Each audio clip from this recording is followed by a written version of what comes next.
Hivi Afrika inaweza kujitegemea kiuchumi na kuacha utegemezi wa masoko ya nje? Na je, bara hili linaweza kubadilika kutoka kuuza malighafi kwenda kuwa kitovu cha uzalishaji wa viwanda? Hii ni habari fupi mahiri kwa Afrika, MediaWire Express, ambapo leo tunachambua kwa kina jinsi mkataba wa biashara huria wa Afrika maarufu kama AfCFTA unavyoibadilisha taswira ya uchumi wa Afrika na kwa nini hii inaweza kuwa hatua kubwa zaidi ya kihistoria kwa bara hili. Mimi ni Joseph Isangura mjini Accra. Mjadala unaendelea kushika kasi miongoni mwa viongozi wa Afrika na wachumi kuhusu nafasi ya AfCFTA katika kubadilisha mwelekeo wa uchumi wa bara hili. Na kwa sasa biashara kati ya nchi za Afrika inachangia takriban 15% pekee ya biashara yote ya bara hili. Hii ni tofauti kubwa ukilinganisha na Ulaya na Asia, ambapo biashara ya ndani ya kanda hufikia zaidi ya 60%.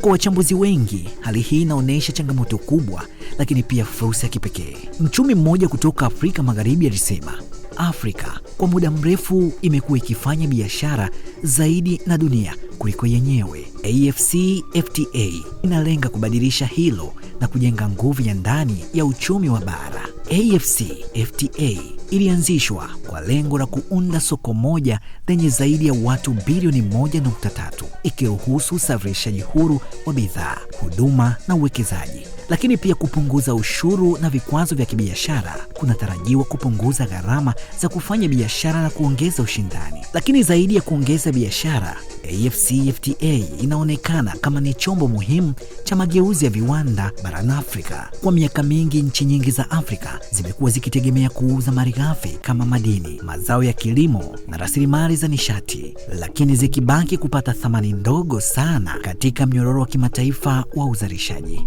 Mtaalamu wa sera za viwanda kutoka Afrika Mashariki alieleza akisema, kuuza malighafi pekee haitoshi. Faida halisi ipo katika kuchakata, kuzalisha na kuongeza thamani ya bidhaa ndani ya bara.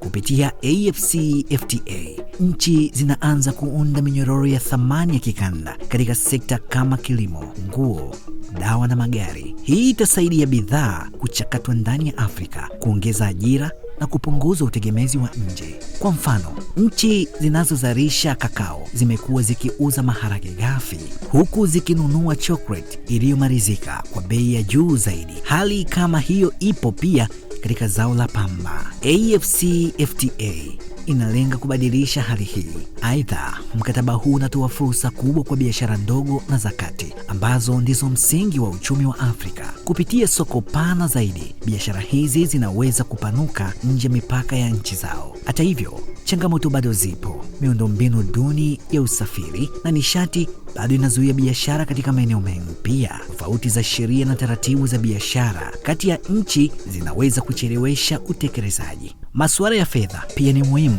kwani kuendeleza viwanda kunahitaji uwekezaji mkubwa sana katika teknolojia, rasilimali watu na uzalishaji. Wataalamu pia wanaonyesha kuwa faida za AfCFTA zinaweza kugawanyika isivyo sawa, ambapo nchi zilizoendelea zaidi zinaweza kufaidika zaidi mwanzoni. Hata hivyo, juhudi zinaendelea kuhakikisha ukuaji unakuwa jumuishi kwa nchi zote. Licha ya changamoto, kasi ya utekelezaji wa AfCFTA inaongezeka. Serikali zinaanza kuoanisha sera zao na malengo ya kikanda, huku sekta binafsi ikianza kuona fursa mpya. Wachambuzi wanasema AfCFTA haikusudiwi kuchukua nafasi ya biashara ya kimataifa, bali kuipa Afrika nguvu zaidi ndani ya mfumo huo. Tunazungumzia nguvu ya majadiliano, alisema mchumi huyo wa Afrika Magharibi. Soko la ndani lililo imara linaipa Afrika uwezo mkubwa zaidi katika majadiliano ya kimataifa.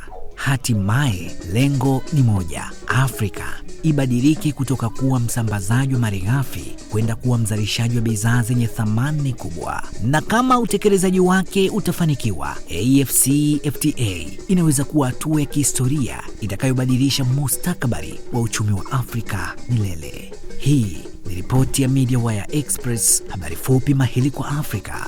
Mimi ni Joseph Isangura.